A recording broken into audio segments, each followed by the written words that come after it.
नमस्कार बंधुरा आज के चले एक नतून भिडियो नहीं आज के सकाल सकाल चले रान्नाघरे एसे प्रथम देखलाम बाजार करे निয়েছে আমার দেবর बाजार করে নিয়েছে मुगेर डाल पाँचफोड़न पटल एगुलो सब बाजार করে নিয়ে চলে এসেছে। তো আমি তাড়াতাড়ি করে আজকে রান্নাবান্না বসিয়ে দিয়েছি। প্রথমে বসিয়ে দিয়েছি ভাতের জলটা একটু গরম হয়ে যেতে চালগুলো ওর মধ্যে দিয়ে দিয়েছি। তারপরে পটলগুলোকে ঝপঝপ কেটে নিচ্ছি।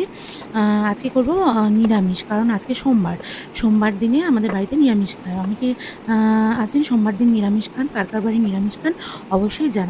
তো তারপরে আমি একটুখানি চা করে নিয়েছিলাম, সকালবেলা খালি পেটে খেয়েছিলাম জিরে মেথি জল হালকা উষুম উষুম গরম করে, তারপরে আমি একটু চা খেয়ে নিয়েছি। সত্যি বলতে চাটা আমার একটুখানি মাথা যন্ত্রণা যখন করে তখন আমি খেয়ে থাকি। তো আপনারা চাইলে লিকার চা খাবেন, আমি আজকে একটু দুধ চা খেয়েছি। তো তারপরে দেখুন শুরু করে দিয়েছি আজকে রান্নাবান্নার তোড়জোড়। তো পটলগুলোকে ভালো করে কেটে নিচ্ছি। পটলগুলো প্রথমে আমি একটু করে ছাল ছাড়িয়ে নিয়েছি, আপনারা পুরোটা ছাড়াতে পারেন। আমি সামান্য একটু ছাল রাখতে ভালোবাসি, পটল ভাজা হোক পটলের তরকারি হোক মানে যাই হোক একটু ছাল রেখে দিয়েছি।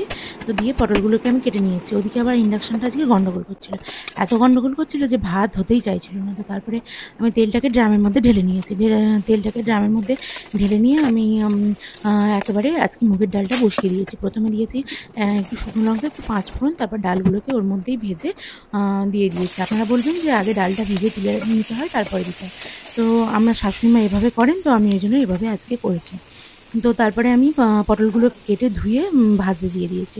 ওদিকে ভাজতে দেওয়ার পরে আমি কিন্তু আলু নিয়ে নিয়েছি, আলুগুলো কেটে নেবো। তারপর দেখুন আমার শাশুড়ি মা বিড়ালগুলোকে, আমার শাশুড়ি মায়ের বিড়াল এগুলো সব উনি রোজ খেতে দেন, ভাত দেন, মাছ দেন, মাংস দেন।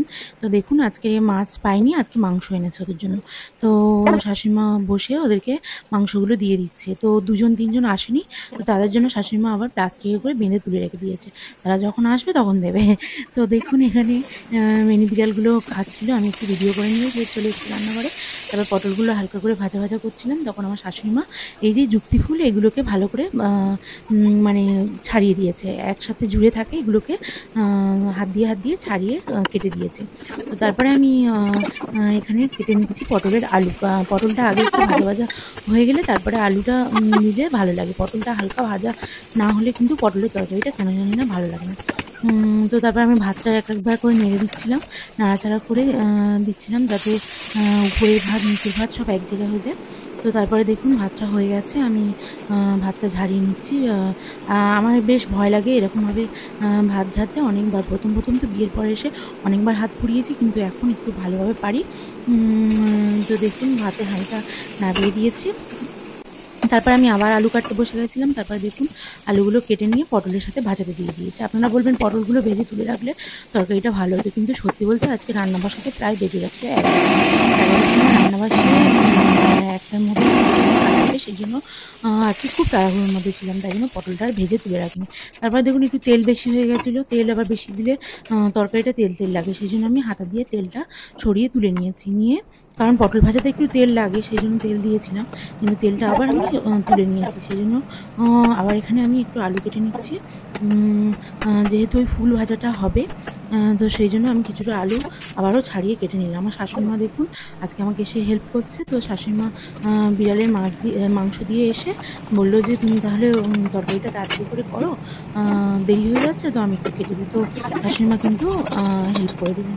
তারপরে আমি পটলের তরকারিটা হয়ে গেছে লাভিয়ে নিলাম, আর এদিকে ডালটাও হয়ে গেছে। তারপরে আমি এখানে নিয়ে নিয়েছি যুক্তি ফুল ভাজা। কারা এই ফুলটা ভাজা খেয়ে থাকেন জানাবেন, এটা কিন্তু খুব উপকারী। আর যুক্তি ফুল ভাজাটা কিন্তু আমরা গোল আলু দিই না, লাল আলু দিই, সুতরাং যে বাজার থেকে আনা লাল আলু দিয়ে ভাজলে সে কিন্তু ভালো লাগে।